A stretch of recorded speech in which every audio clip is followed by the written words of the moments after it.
There are two challenges. One is in the Quran. In the Quran, there is a challenge that after the Muslims and the Christians are debated in the lifetime of the Prophet challenged them to a mutual cursing. That the Muslims will say, the curse of God be upon us if we lie, and the Christians are challenged to say, may the curse of God be upon them if they lie. I'm sure you will accept the Quranic challenge. That I will say openly now, if I am a liar and I am false, may God curse me. You are challenged to accept, to do the same. That is the challenge from the Quran. But then you have a challenge also from Mark, the verses that were taken out by Jesus, ascribed to Jesus himself, where Jesus says, whoever believes and is baptized, you wanted everyone to be baptized here, so you're baptized, will be saved, but whoever does not believe will be condemned. So you're baptized, and this is what you should be able to do. And these signs will accompany those who believe. These signs should accompany you. In my name they will drive out demons.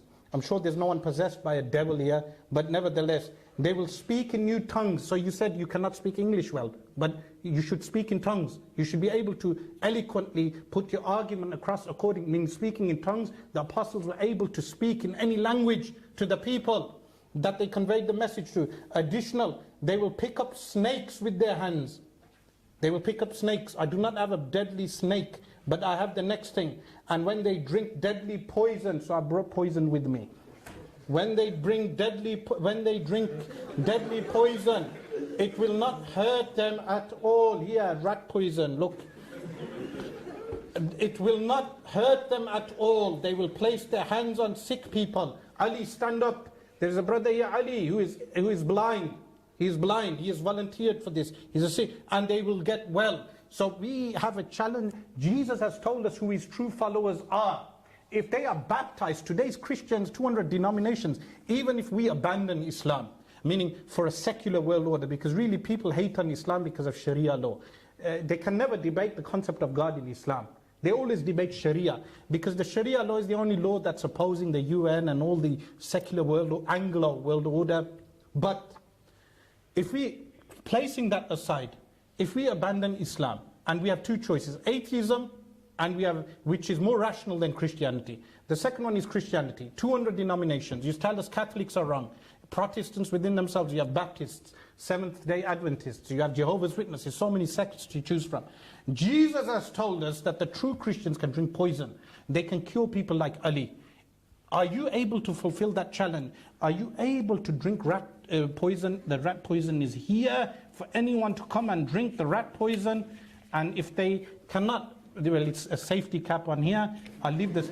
They should be able to drink rat poison and cure Ali, and those will be the true followers of Jesus.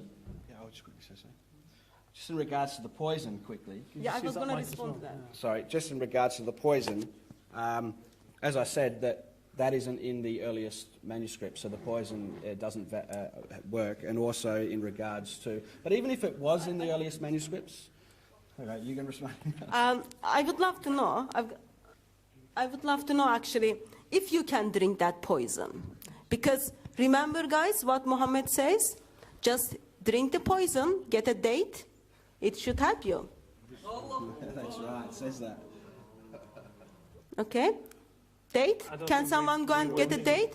And also, can someone check if it is poison or not? Right, I think we should leave that there. I don't know what the public liability is like here, Hamza. I'm feeling a bit... Right. So of course someone needs to question if that is poison or some deception is going there or not. Sure we will check that. Right, thank you. We've just got a time as well.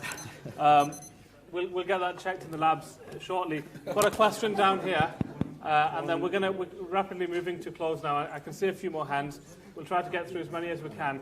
I'm going to limit the responses to 2 minutes now, because we want to finish just around 9 o'clock. Got a question here. Okay, the Shaykh was going to prove that he is the real lover of Prophet Jesus, peace be upon him. Okay, with regard to what Caleb said, that it was an honor for people to die for the sake of someone else, in previous cultures and it's no longer honorable, then that would mean you should accept the marriage of Aisha radiallahu anha because it was a cultural accepted fact at that time and it's not accepted anymore. Additional to that, you mentioned a few more points, but I cannot remember them. Maybe the poison is taking its effect. I said... Is it real? That you see, it's a matter of faith. This is a matter of faith. Yeah? So you're saying it's real? Basically, we had Ali there for you to cure and poison to drink. Now you said that you do not believe those verses are a part of the Bible. Yes? So you're telling us to believe in a Bible which has verses that you yourself do not believe in. Meaning, what kind of religion is this that one group of people are saying these are verses from God and another group of Christians are saying that these are not verses from God? This is a contradiction. So the Quran says, do you believe in some of the book and reject some of the book? So this is a big problem for Muslims because we accept all the Quran from beginning to end, but you have just acknowledged that this aspect is not from the Bible. So to conclude, the reason why a person should be a Muslim is because in Islam we have true belief in a monotheistic, transcendent God, and which is a perfect, absolute being. And if anyone believes in a human being, a man God, a demigod, they are in fact falling into paganism and away from the true religion of God.